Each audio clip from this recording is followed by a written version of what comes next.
Իր տունն ու հողը պաշտպանած Արցախցուն բռնապետը նացիստ է համարում ու դողը սրտում հայերից միջազգային հայցերի հետ կանչ պահանջում։ Հայաստանի խաղաղության խաչմերուկը կիրագործվի, եթե Միացյալ Նահանգներում Բայդենի վարչակազմը լինի, օկուպանտի համահարանքը։ Վաղը Բաքվի դատարանը կկարդա Ռուբեն Վարդանյանի դատավճիռը, դատախազը ցմահ է պահանջում։ Starlink տերմինալների ներմուծումից մինչև Հայասատ 2 արբանյակի ստեղծում ու ռազմաարդյունաբերություն, ԲՏԱ նախարարը թվեր է հրապարակել։ Ինչ սպասել Միացյալ Նահանգներ Իրան բանակցություններից, զորավարժանք Հորմուզի նեղուցում, հայտարարություն Վաշինգտոնից։ Ինչու հանրային ծառայությունները կարգավորող հանձնաժողովը մերժեց հեծի առաջարկը եւ արդյոք հոսանքի խնդիր չի լինի, եթե ատոմակայանը նախատեսվածից ավելի կանգ առնի։ Ապրիլի 1-ից թոշակ նպաստը կլինի անկանխիկ, իսկ ինչ անի քարտից չօգտվող քաղաքացին։ Միեդը Հայաստանից դիրքորոշում է պահանջում պաշտպանության նախկին նախարար Դավիթ Տոնոյանի գործով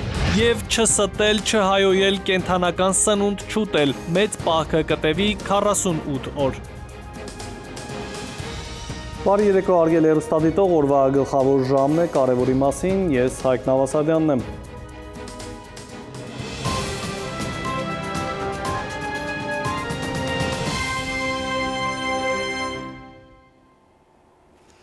Եվ այսպես Արցախի նախկին պետնախարար Ռուբեն Վարդանյանի դատավճիռը Բաքուն կհրապարակի վաղը։ Փետրվարի 10-ին դատաքննությունն ավարտվել էր, դատարանը հեռացել էր խորհրդակցական սենյակ։ Ադրբեջանի դատախազությունը պահանջում է Արցախի նախկին պետնախարարին դատապարտել ցմահ ազատազրկման։ Հիշեցնեմ, երբևէ զինվորական պաշտոն չզբաղեցրած Ռուբեն Վարդանյանին Բաքուն մեղադրում է մի շարք հանցագործությունների, այդ թվում իբրև թե Ադրբեջանի դեմ պատերազմ ծրագրելու, նախապատրաստելու եւ իրագործելու, ահաբեկչության ֆինանսավորման, մարդկանց տեղահանելու համար։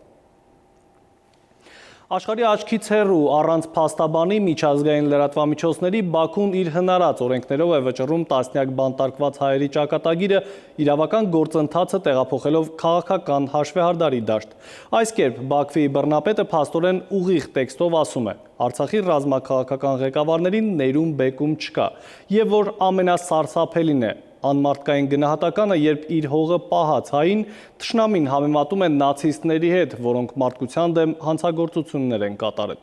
Մասնագետները հարցնում են, ինչու է Ալիևը միջազգային ատյաններից Բաքվի դեմ հարցերի հետ կանչին ձգտում, չէ որ դա լայն հնարավորություն է իր պնդում մեղադրանքները միջազգային ատյաններ տանել ապացուցելու համար։ Խաղաղության լարախաղացը Ասլան կտրած Փրփուրը բերանին չի հասկացում, դիտավորյալ թե պատահմամբ դիմակազերծում է ինքն իրեն, բացահայտում իրական մարտավարությունը, որը հետևողականորեն է առաջ մղում եւ Արցախի նախկին ղեկավարության եւ Հայաստանի հետ հարաբերությունների հարցում։ Ալիևը փաստորեն բացառում է Բաքվում պահվող գերիների ազատ արձակման որևէ սցենար, հարցը քաղաքականից տեղափոխելով իրավական դաշտ։ Եվ այստեղ նկատենք նրա խոսքի ամենավտանգավոր հատվածը, պատմական համեմատական է տանում Նյուրնբերգյան դատավարության հետ, ասելով թե Արցախի նախկին ղեկավարների մեջբերում հանցագործությունները նույնն են կամ նույնիսկ ավելի ծանր, քան նացիստների կատարածները երկրորդ համաշխարհային պատերազմի ընթացքում։ Մեջբերման վերջ։ Ասում է նահանգների փոխնախագահ Վենսին էլ ասել են Ադրբեջանի դիրքորոշումը եւ վերջ։ Նացիստների ու հայերի զուգահեռումը լրագրողին էլ թերևս զարմացնում է, հարցնում է. նույնն են ձեզ համար։ Absolutely. It's even worse.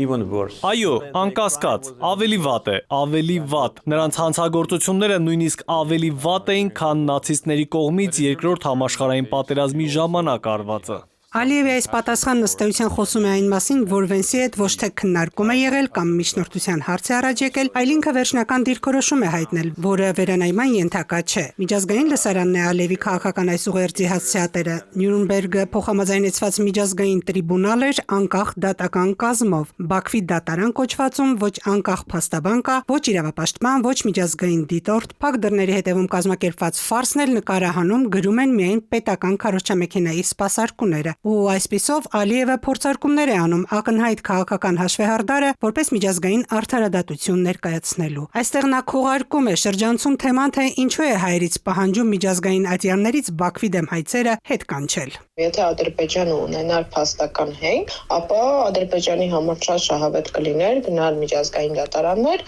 եւ ապացուցել դա։ Եվ պատկերացնենք այդ աղմուկը, որ ինքը կստանա։ Եթե ինքը ուզում է ինչ-որ բան ապացուցել միջազգային հանրությանը, ապա իր համար ամենաշահավետը կլիներ այդ գործերով գնալ միջազգային դատարաններ։ Բայց ինքը դա չի կարող անել եւ չի անելու երբեք։ Ընդհակառակը իրեն պետք է որպեսզի Հայաստանը առհասարակ այդ հայցերից հրաժարվի, որովհետեւ փաստական հիմքը Հայաստանի ձեռքն է։ Արցախի ռազմաքաղաքական ղեկավարության ու նացիստ առաջնորդների միջև հավասարության նշան դնելով էլ նա ըստ էության ասում է, այս հարցում քաղաքական լուծում չկա, չի լինի։ Եվ ուրեմն ինչ խաղաղության մասին է նա խոսում, հնդածս։ Ֆասադն է խաղաղությունը պատկերավոր ասած, ներսում բոլորովին այլ պատկեր է։ Եվ այդ պատկերը նոր չէ, որ ձևավորվել է։ Վաշինգտոնի օգոստոսյան ողջևորության ժամանակ Թրամփը խոստանում էր գերիների հարցով խնդրել դիմել Ալիևին։ Հիմա պարզ է դառնում, որ փոխնախագահ Վենս ընդամենը բարձրացրել է հարցը։ Ավելին, հենց օգոստոսյան այս հանդիպմանը հաջորդեց սեպտեմբերին Ադրբեջանի իշխող քաղաքական ուժից մեջլիսական Ալիևի գլխավոր խոսափողներից Բաբաօղլուի նկարագրությունը հայերի մասին։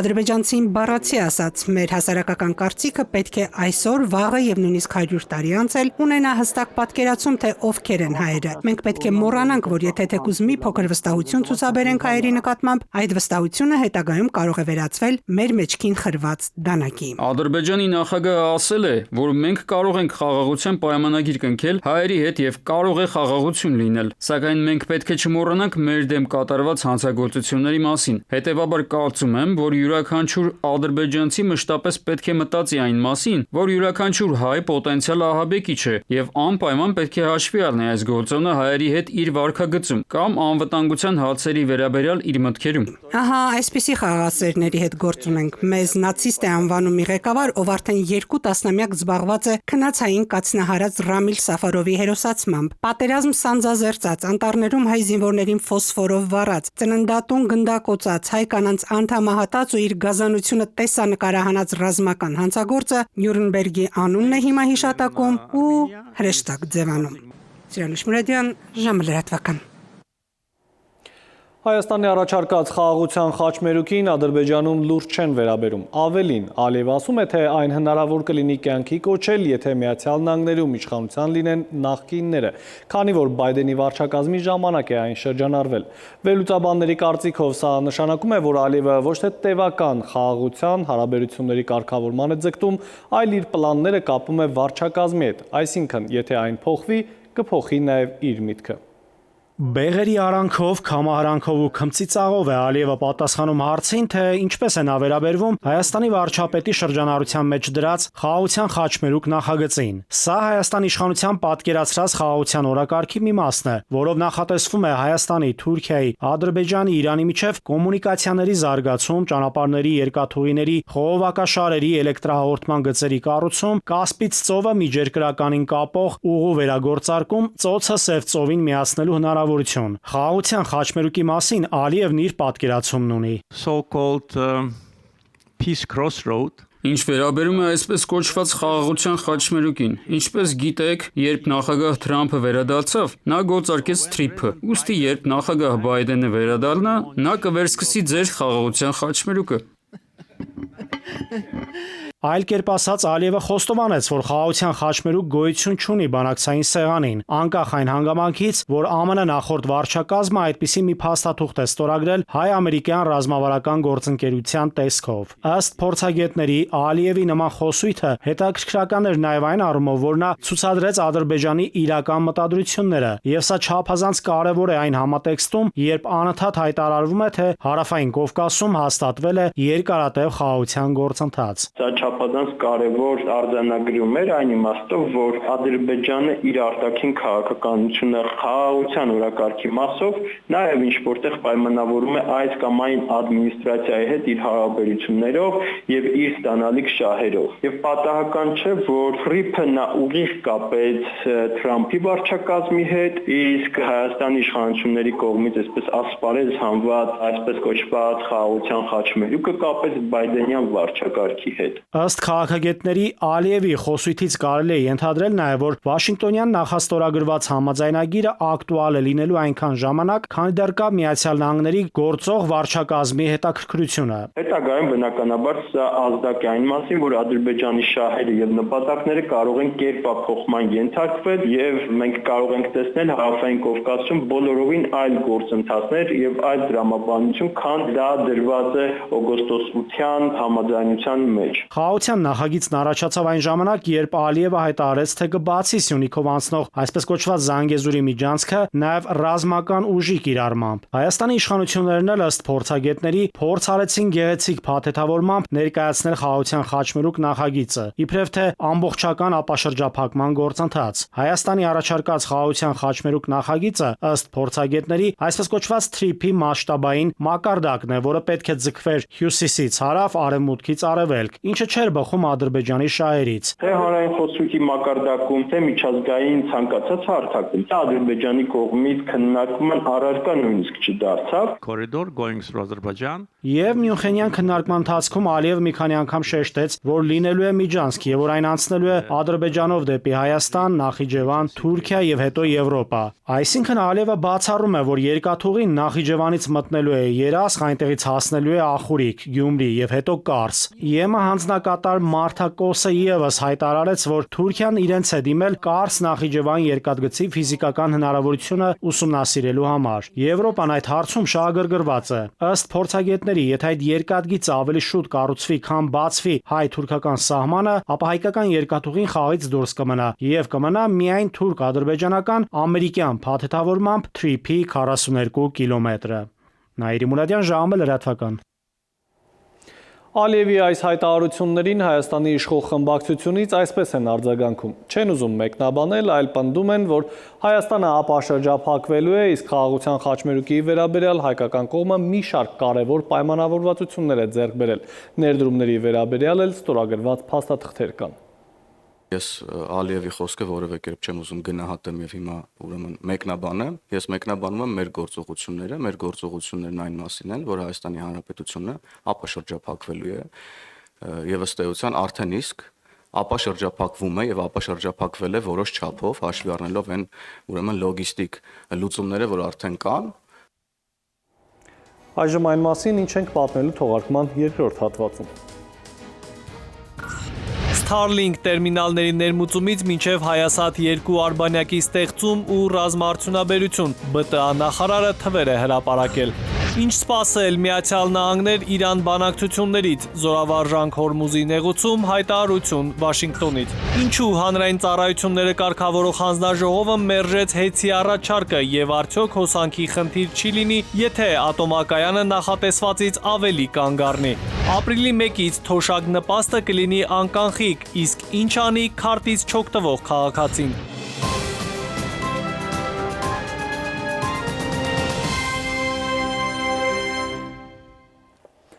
Մենք կրկին ուղիղ եթերում ենք, շարունակենք թողարկումը, այժմ միջազգային լրահոս։ Թեհրանը պատրաստ է Վաշինգտոնի հետ քննարկել միջուկային համաձայնության հասնելու շուրջ փոխզիջումները, եթե ամերիկացիներն էլ պատրաստ լինեն քննարկել պատժամիջոցների վերացման հարցը։ Իրանի փոխարտգործնախարարն է հայտարարել, որ երեքշաբթի Ժնևում սպասվում է Միացյալ Նահանգներ Իրան պատվիրակությունների միջև միջուկային բանակցությունների նոր փուլը։ Ավելի վաղ Սպիտակ տան ղեկավարը Իսրայելի վարչապետ Բենյամին Նեթանյահուին վստահեցրել էր, թե կաջակցի Թել Ավիվին Իրանի բալիստիկ հրթիռային ծրագրի դեմ հարվածներին, եթե Վաշինգտոնի եւ Թեհրանի միջև համաձայնագիրը վերջնականապես ձախողվի։ Ժնևում նախատեսված ԱՄՆ-Իրան բանակցություններից առաջ Իրանի արտգործնախարարն այսօր հանդիպել է ատոմային էներգիայի միջազգային գործակալության ղեկավար Ռաֆայել Գրոսիի հետ, լուծելու միջուկային ծրագրի շուրջ վեճը եւ կանխելու հնարավոր պատերազմը։ Հանդիպումից հետո Աբբաս Արաղչին սոցցանցում գրել է, որ սպառնալիքները Իրանին չեն վախեցնի։ Միաժամանակ Իսլամական հեղափոխության պահապանների կորպուսը զորավարժություններ է անցկացրել Հորմուզի նեղուցում, որտեղ Միացյալ Նահանգները մեծ ուժեր է կուտակել եւ Իրանին ռազմական գործողություններով է սպառնում, եթե Թեհրանը գործարքի չգնա։ Ավելի ուշ արդեն ԱՄՆ պետքարտուղար Մարկո Ռուբիոն հայտարարեց, որ Միացյալ Նահանգներն ակնկալում է դիվանագիտական ճանապարհով համաձայնության հասնել Իրանի հետ, սակայն հակված չէ գերագնահատել նման արդյունքի հեռանկարը։ Եթե Ռուսաստանը որոշի հարձակվել Բալթյան երկրների վրա, ապա ՆԱՏՕ-ն կհարվածի Ռուսաստանի տարածքի խորքին։ Էստոնիայի արտաքին գործերի նախարար Մարգուս Ցախկնայի խոսքով այժմ տարածաշրջանի երկրների ՀՆԱ-ի 5%-ը ուղղում են ազգային պաշտպանությանը, արևելքից հնարավոր հարձակմանը պատրաստվելու համար եւ արդեն իսկի վիճակի են հակահարված տալ Ռուսաստանին։ Ավելի վաղ ՆԱՏՕ-ի գլխավոր քարտուղար Մարկ Ռյուտեն զգուշացրել էր, որ Ռուսաստանի հնարավոր գործողություններին պատասխանը, որն ուղղված է Սուվալկի միջանցքի զատվմանը, կլինի կործանարար։ Այս միջանցքը համարվում է դաշինքի ամենախոցելի կետերից մեկը, քանի որ այն միակ ցամաքային ուղին է, որը կապում է Լիտվան, Լատվիան եւ Էստոնիան ՆԱՏՕ-ի եվրոպական մյուս դաշնակիցների հետ։ Ամերիկացի միլիարդատեր Իլոն Մասկը հայտարարել է, որ SpaceX ընկերությունը առաջիկա 10 տարվա ընթացքում լուսնի վրա կառուցել է ինքնազարգացող քաղաք։ Մասկի խոսքով դեպի լուսին թռիչքները կարող են իրականացվել յուրաքանչյուր 10 օրը մեկ, այնտեղ կարելի է հասնել ընդամենը 2 օրում։ Իսկ դեպի Մարս թռիչքները հնարավոր են միայն մոլորակների դասավորության ժամանակ, որոնք տեղի են ունենում յուրաքանչյուր 26 ամիսը մեկ եւ տևում են մոտ 6 ամիս։ Ավելի վաղ The Wall Street Journal թերթը հայտնել էր, որ SpaceX-ը ներդրողներին տեղեկացրել է 2027 թվականի մարտին լուսնի վրա վայրէջք կատարելու մտադրության մասին։ Կրկին վերադառնանք մեր երկիր, Հայաստանի կառավարությունը խրախուսում է տեղական արտադրանքի սպառումը, բայց այս հարցում պետք է գնահատել սեփական կարողությունները, ընդունել, որ երկար ճանապարհ կա անցնելու աշխարհում մրցունակ պրոդուկտներ արտադրելու համար։ Այդ պատճառով է Հայաստանի օդային պաշտպանությունը համալրվել ամերիկյան արտադրության V-Bet տեսակի ԱԹՍ-ներով, որոնք աշխարհում լավագույնների ցանկում են։ Նախարար Մխիթար Հայրապետյանը ամփոփել է 2025 թվականի աշխատանքն ու 26-ի անելիքները։ Սկսենք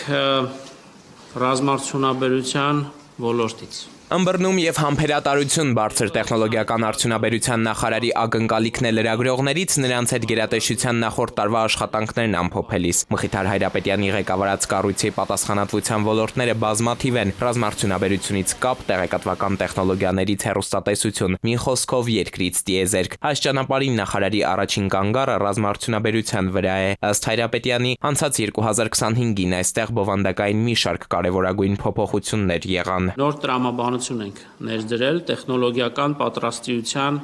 մակարդակի հայեցակարգը, այն փաստացի թույլ է տալիս ընկերություններին բարդ մշակումները քայլ առ քայլ զարգացնել, իրար հաջորդող մի քանի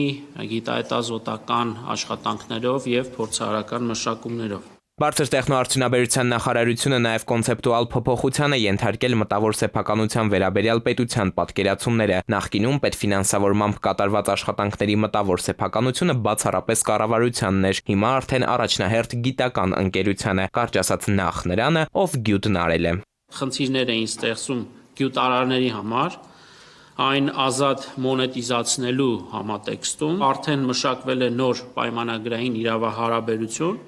որով նոր գիտահետազոտական աշխատանքները եւ փորձարարական մշակումները եւ դրանցով ստեղծված մտավոր սեփականությունը նախ եւ առաջ պատկանելու է ընկերությանը եւ թույլ է տալու գյուտարարին այն ազատորեն մոնետիզացնել։ Ռազմարտությունաբերական գիտհետազոտությունների եւ փորձարարական մշակումների համար նախորդ տարի պետական բյուջեից ավելի քան 2 միլիարդ դրամ են դուրս գրել, 50% ավելի, քան նույն նպատակի համար 2024-ին էր կառավարությունը ոլորտը ֆինանսավորել։ Որպեսզի հասկանալի լինի, թե ինչով է պայմանավորված 25 թվականին ավելի քան 50%-ի չափով այս ոլորտում ֆինանսավորման եւ ծրագրի կատարողականի ավելացումը, դրանք այն հիմնավոր մեզ համար ոչ պարզունակ կոմպլեքս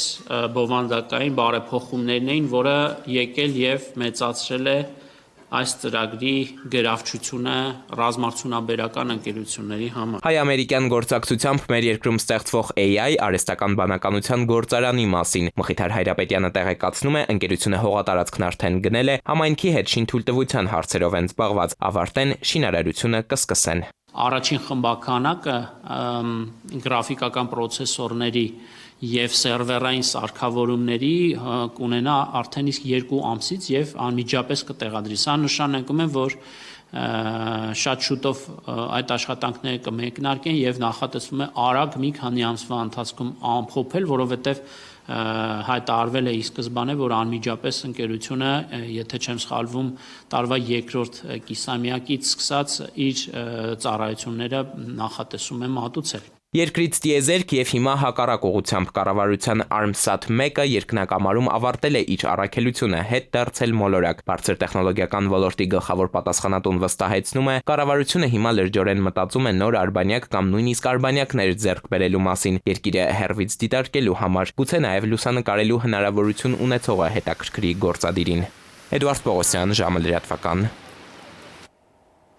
Արդյոք հանրային ծառայությունները կարգավորող հանձնաժողովը մտավախություն չունի, որ եթե ատոմակայանը նախատեսվածից ավելի երկար կանգ առնի, չի լինի էլեկտրաէներգիայի դեֆիցիտ։ Հարցը այսօր լրագրողներն ուղղել են ՀԾԿ հանձնաժողովի նախագահին, Մեսրոբ Մեսրոպյանն արձագանքել է, թե այն կլրացնի այլ կայանների լրացուցիչ աշխատանքի ճանապարհով, սակայն հարց է, թե արդյունքում ինչ սակագին կլինի։ Էլեկտրաէներգիայի եւ գազի գինը 2025-ին մնացել է անփոփոխ։ Էներգետիկայի շուկայի մրցակցային հատվածում 645 սպառողներ են գործել եւ ձեռք է բերվել երկրի էլեկտրաէներգիայի 33%-ը։ Հանրային ծառայությունները կարգավորող հանձնաժողովի ղեկավարը նախորդ տարվա աշխատանքի արդյունքներն է ամփոփում։ 2025-ին 23.4%-ի է հասել վերականգնվող էներգետիկայի մասնաբաժինը շուկայում։ Մյուս կողմից սա խնդիրներ է առաջացրել էներգետիկ համակարգում, ինչի հետևանքով արևային կայանների սուբսիդավորումն է դադարեցվել։ Մեսրոպ Մեսրոպյանն անդրադառնում է նաև 2025-ի կարևորագույն իրադարձություններից մեկին՝ հեծի շուրջ տեղի ունեցող պրոցեսներին։ Պետությունը պետք է նախկին սեփականատերերին լիցենզավորված բաշխման լիցենզավորված գործունեություն իրականացնելու համար անհրաժեշտ գույքի սեփականության իրավունքի օտարման գործընթաց սկսի եւ դրա շրջանակներում պետք է գին առաջարկի նախկին սեփականատերերին եւ եթե կգան համաձայնության շատ բարի, եթե չի լինի համաձայնություն, հանրային գերակաշահ ճանաչելու ճանապարհով այդ օրենքի այդ կետով կշարունակվի հեծի բաժնե մասերի եւ գույքի օտարման իրավունքի փոխանցման հարցը։ Այս տարի եւս քաղաքացիներից ստացվել են հեծում հնարավոր հավելագրումների հետ կապված դիմումներ, որոնք քննվում են, սակայն հանրային ծառայությունները կարգավորող հանձնաժողովի նախագահը վստահ է, որ քաղաքացիներն այդ կառույցի աշխատանքից այժմ հիմնականում գոհ են։ Ճիշտ է, հոսանքազրկումները շարունակվում են, բայց դրանք ըստ նրա ավելի շատ չեն, քան նախորդ տարիներին։ Իդեպ, հենց այս գործոնի հետ է կապված հեծի նախկին ղեկավարության ավելի մեծ ներդրումների մերժումը։ Առաջարկում էին մեզ 37 միլիարդի փոխարեն կատարել 25 թվականին 47 միլիարդ պայմանով, որ այդ պլանային անջատումների քանակը, երբ որ այդ մեծածավալ ավելի շատ ներդրումներ կատարելու հետևանքով պետք է ավելանան, պետք է դրանք չազդեն որակի ցուցանիշների վրա, ինչի հետ հանձնաժողովը չի համաձայնել։ Իդեպ ներդրումների մասին նախորդ տարի առաջին անգամ Veolia ջուրը պետության հետ համատեղ համակարգի արդիականացման համար ներդրել է 10.7 միլիարդ դրամ։ Սրա արդյունքները սպառողները պետք է որ առաջիկայում նկատեն։ Մյուս կողմից քաղաքացիները ստաբիլ դժգոհում են նաև ջրամատակարարման համակարգի աշխատանքից։ Ինչու այդ դեպքում հանրային ծառայությունները կարգավորող հանձնաժողովը նույն մոտեցումը չի դրսևորում Veolia-ի նկատմամբ։ Եթե Աստված արասցե վաղը մյուս օրը Veolia ընկերությունում եւս այդպիսի կրիտիկական իրավիճակներ կստեղծվեն, որ մենք տեսնենք, որ ամբողջ համակարգին գլխին վտանգ է կախված, մենք կգնանք ֆունդամենտալ եւ ռադիկալ քայլերի։ Իհարկե ես հասկանում եմ, անցած անգամ էլի ասեցի, որ ես էլ ձեր ման քաղաքացի եմ, եւ մեր տանն են ջուրը անջատում, մենք էլ ենք խնդիրներ ունենում։ Հանրաժողովին համարում ես, ասենք թե լուրջ մարմին նամակ ես գրում, բնակիչով կամ ինչ-որ բիզնեսի կողմից ինչ-որ խնդրի համար, ինքը այդ նամակը վերցնում է հաստիագրում է Veolia-ին, Veolia-ից ստանում է պատասխան, ու պատասխանը դնում է իր նամակով քեզ է ուղարկում։ Այսինքն ինքը փոստատարի դեր է կատարում։ Մեզ պետք չի փոստատար հանրաժողով, մեզ պետք է հանրաժողով, որը ակտիվ տիրապետում է գործունեությանը ու կատարում է գործունեությունը։ Այս տարի ատոմակայանը տևական կանգնելու է տեխնիկական սպասարկման համար։ Մեսրոպ Մեսրոպյանը սակայն չունի մտավախություն, որ ատոմակայանի աշխատանքի դադարեցումը հնարավոր է առաջացնի էլեկտրաէներգիայի դեֆիցիտ ներքին շուկայում։ Արմեն Աթելյան, ժամը լրատվական։ Երևանի խնդիրների մասին ձնամաքրման աշխատանքների հետևանքով մայրաքաղաքի փողոցներին ու մայթերին կուտակված ավազից մայրաքաղաքը ամբողջությամբ դեռևս չի ձերբազատվել։ Քաղաքապետարանը աշխատանքները կավարտի մինչև շաբաթվա վերջ։ Խնդիր ունենք, գործակարգավարական խորհրդակցության ընթացքում արձանագրել է քաղաքապետ Տիգրան Ավինյանը։ Տոկոսային հարաբերակցությամբ հիմա արդեն մայրաքաղաքի որքան հատվածն է մաքրված։ Պատասխանատու պաշտոնյան դժվարացել է թիվ հրապարակել, սակայն նրա պարզաբանմամբ աշխատանքներում դժվարությունը տեղումներն են առաջացնում։ Նկատել եմ, որ հավաքվում է ավազը կույտերով եւ չի հաշվարկվում, որ հետո կարող է տեղումներ գան, այսինքն միանգամից պետք է հավաքվի հետևից։ Հիմա ինչ փուլում է, ինչ ծավալն ենք մաքրել փողոցների, որ տոկոսը քաղաքի։ Կդժվարանամ տոկոս ասել, բայց նախնականով եթե բարենպաստ պայմաններ լինեն եղանակային, մեկ շաբաթվա ընթացքում արդեն ամբողջությամբ կավարտենք։ Եվս մեկ դադար ու կվերադառնանք րոպեներանց։ ՄԻԵԴ Հայաստանից դիրքորոշում է պահանջում պաշտպանության նախկին նախարար Դավիթ Տոնոյանի գործով եւ չստել, չհայոյել, կենթանական սնունդ չուտել, մեծ պահքը կտևի 48 օր։ Մետեոաշխարհ կայուն երկինք ավելին հաջորդ թիվ։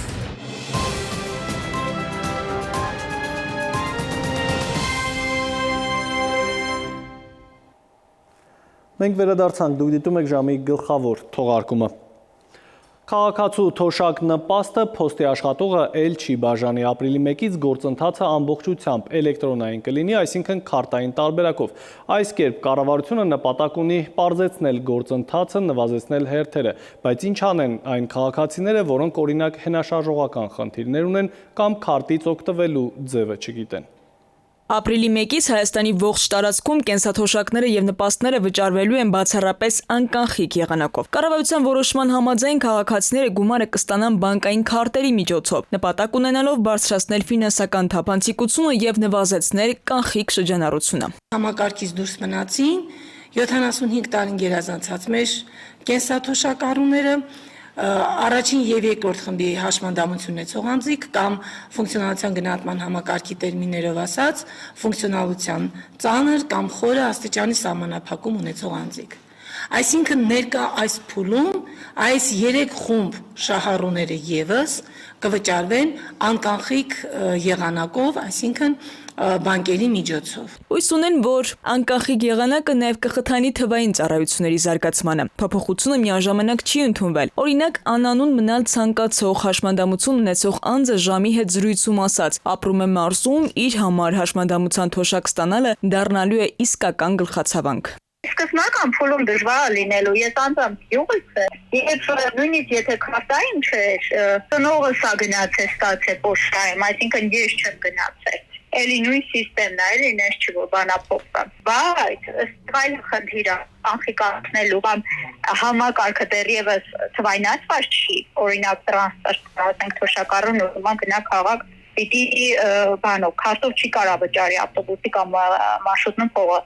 Այդ տեսանկյունից այո, այս փուլում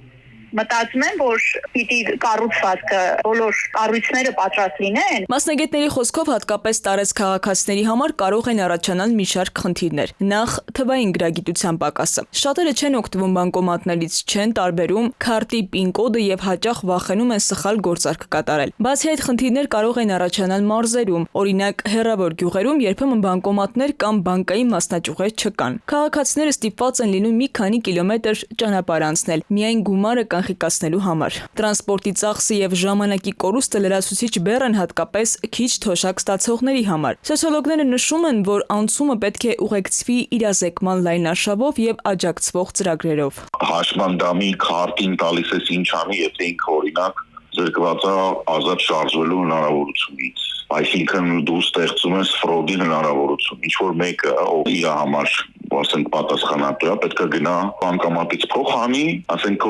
Երևանը հարմարեցված չի սայլակներով տեղաշարժվելու համար։ Մարզերում вообще հնարավոր չի դա։ Այսինքն բանկոմատների քանակ, բանկերի ներկայություն, այդ ամեն ինչը պետք է հաշվի առնվի։ Իդեպ մարտի 5-ից կենսաթոշակը կամ նպաստը կանխիկ եղանակով ստացող եւ վճարման եղանակի փոփոխության դիմում չներկայացրած քաղաքացիների բանկի ընտրությունը կատարվելու է ինքնաշխատ եղանակով, առանց դիմումի։ Ընդ որում մարտի 5-ից ապրիլի 1 ժամանակահատվածում բանկի փոփոխության դիմումներ չեն ընդունվելու։ Քնարիկ Պետրոսյան, ժամը լրատվական։ Չստել, չդավաճանել, կենթանական ծագման սնունդ չուտել։ Այսօրվանից մեկնարկում է մեծ պահքը, որը կտևի 48 օր մինչև Սուրբ Հարության տոնը։ Իսկ Մարդու իրավունքների եվրոպական դատարանը Հայաստանի կառավարությունից պահանջում է պաշտպանության նախկին նախարար Դավիթ Տոնոյանի գործով դիրքորոշում տրամադրել։ Միեդը կասկածի տակ է դրել Դավիթ Տոնոյանի կալանքի իրավաչափությունը, պահանջելով Հայաստանի Հանրապետության կառավարության բացատրությունը։ Մարդու իրավունքների եվրոպական դատարանը ընդունել է Հայաստանի Հանրապետության պաշտպանության նախկին նախարար Դավիթ Տոնոյանի գանգատը կապված ազատության եւ անձնական անձեռնմխելիության իրավունքի հնարավոր խախտման հետ եւ այն պաշտոնապես հաղորդել է Հայաստանի Հանրապետության կառավարությանը։ Գործը քննվում է կայուն նախադեպային իրավունքի ընթացակարգով, ինչը նշանակում է, որ բացրացված խնդիրների վերաբերյալ դատարանն արդեն ունի ձևավորված դիրքորոշում։ Գանգատը վերաբերում է կալանքի օրինականությանը, դրա տևողության հիմնավորվածությանը եւ դատական որոշումների պատճառաբանվածությանը։ Միաժամանակ Հայաստանի վճռաբեկ դատարանում նույն հարցերով բողոքը 1 տարուց ավելի է մնում է առանց որոշման, մինչդեռ դատական գործընթացը շարունակվում է։ Հրայր Թովմասյանի մեղադրական դատավճիռը վերջնական է դարձել եւ այլևս չի կարող բաղակարկվել։ Արդարադատության նախկին նախարար Հրայր Թովմասյանի վերաբերյալ մեղադրական դատավճիռը 2026 թվականի փետրվարի 12-ից մտել է օրինական ուժի մեջ։ Վճռաբեկ դատարանի հակակոռուպցիոն պալատը մերժել է թե դատախազության, թե մեղադրյալի եւ նրա պաշտպանի բողոքները վարույթ ընդունել է։ Ավելի վաղ վերաքննիչ հակակոռուպցիոն դատարանը անփոփոխ էր թողել առաջին ատյանի դատարանի վճիռը, որով Թովմասյանը մեղավոր էր ճանաչվել պաշտոնեական լիազորությունները չարաշահելու մեջ։ Քրեական օրենսգրքի 308-րդ հոդվածի առաջին մասով։ Միևնույն ժամանակ նա ազատվել էր քրեական պատասխանատվությունից վաղեմության ժամկետների անցնելու հիմքով։ Վճռաբեկ դատարանի վերջին որոշմամբ գործը իրավական առումով փակվեց։ Հայաստանը 2025-ին ԵԱՏՄ շուկաներում կտրուկ մեծացրել է իր սննդային արտահանումը։ 2025 թվականի արդյունքներով Եվրասիական տնտեսական միության անդամ երկրների միջև ներքին առևտրի ծավալը հասել է մոտ 95 միլիարդ դոլարի։ Այս մասին հայտնել է Եվրասիական տնտեսական հանձնաժողովի ինտեգրման եւ մակրոտնտեսական հարցերի կոլեգիայի անդամ Դանիել Իմանալիևը։ Նրա խոսքով միության ներսում աճ է գրանցվել մի շարք ոլորտներում՝ սննդամթերք, տեքստիլ եւ կոշիկ՝ շուրջ 20%, փայտանյութ եւ թղթային արտադրանք 14%։ Իմանալիևը նշել է, որ Հայաստանը 15% ավելացրել է մրգի եւ բանջարեղենի մատակարարումները ԵԱՏՄ շուկաներ, իսկ թարմսառեցված ձկան արտահանումը աճել է 21%։ Միաժամանակ ԵԱՏՄ երկրների փոխադարձ առևտուրը կազմել է արտաքին առևտրաշրջանառության մոտ 20%-ը։ Թալինում բենզալցակայանի պայթյունը խոշոր հրդեհ է առաջացրել։ Ծուխը տեսանելի է եղել մինչև 1 կիլոմետր հեռավորությունից։ Այսօր ժամը 15:50-ի սահմաններում քաղաքի վարչական տարածքում գործող բենզալցակայանում տեղի է ունեցել պայթյուն հրդեհի բռնկմամբ։ Ահազանգը ստացվել է ներքին գործերի նախարարության 112 օպերատիվ կառավարման կենտրոնում, ինչից հետո դեպքի վայր են մեկնել Թալինի հրշեջ փրկարարական ջոկատի 2 մարտական հաշվարկներ։ Ինչպես հայտնում է ֆոտոլրագրող Գագիկ Շամփյանը, նախնական տվյալներով տուժածներ չկան, սակայն ոստիկանությունը շարունակում է ճշտումները։ Բարեկային ծառայությունը տարածքը սահմանազատել է, իսկ պայթյուն հրդեհի պատճառները պարզվում են։ Այսօրվանից սկսվում է մեծ պահքը, որը տևում է 48 օր մինչև Սուրբ Հարության տոնի նախօրեն։ Պահքի ընթացքում հրաժարվում են ոչ միայն որոշակի կերակուրներից, այլև մոլի սովորություններից, շատախոսությունից, ստախոսությունից, հայհոյանքից եւ այլ մեղքերից։ Զղջումը, աղոթքը, ապաշխարանքը հիմնական պայմաններն են Աստծո բուժիչ եւ քավիչ զորությունը ստանալու համար։ Պահքի 40 օրը խորհրդանշում է անապատում Քրիստոսի 40-օրյա աղոթքի, ծոմապահության եւ ապաշխարության շրջանը։ Մեծ պահքն ունի 7 Կիրակի 7 հիշարժան օրեր։ Արմեն Աթելյան, ժամը լրատվական։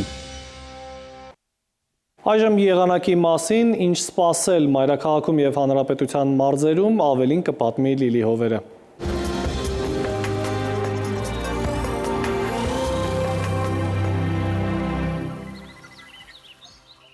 Բարերեկո եղանակի տեսության հովանավորն է Ֆերոսի ապրանքանիշը։